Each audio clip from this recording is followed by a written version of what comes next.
डोलावताई मान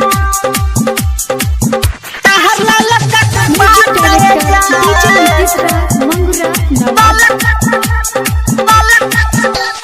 रूपा वा सजवलू ऐसे लागे जैसे चान रूपा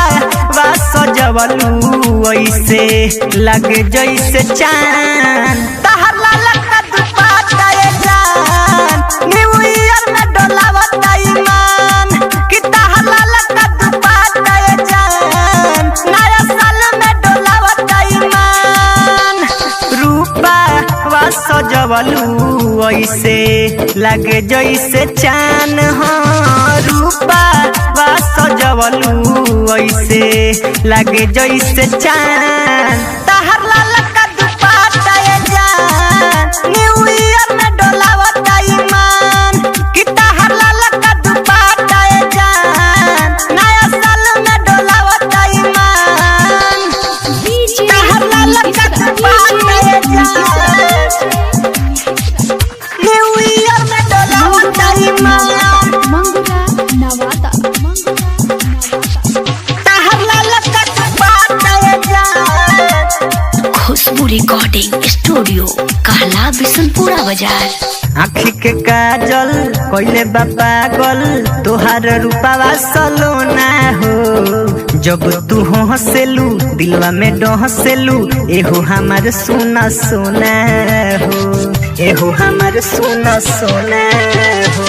आँखी के काजल हो कोइले बा पागल हो तोहार रूपावा सलोना हो जब तू हंसेलू दिलवा में डहसेलू एहो हमार सोना सोना हो हरदम रहे होठ पर तुहरा मीठी मुस्कान हरदम रहे होठ पर तुहरा मीठी मुस्कान तहर लाला का दुपट्टा ये जान न्यू ईयर में डोलावताई मान कि तहर लाला का दुपट्टा ये जान नया साल में डोलावताई मान तहर लाला का दुपट्टा ये जान न्यू ईयर में डोलावताई मान तहर लाला का दुपट्टा ये जान खुशबू रिकॉर्डिंग स्टूडियो कहला बिशनपुरा बाजार। मिक्स बाय इमाम बाबू।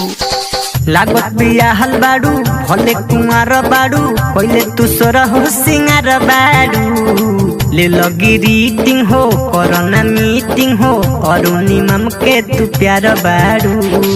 अरुणिमम के तू प्यार बाड़ू लागत बियाहल बाड़ू भले कुमार बाड़ू पहले तू सोरा हो सिंगार बाड़ू ले लगी रीटिंग हो कोरोना मीटिंग हो अरुण उजाला के प्यार बाड़ू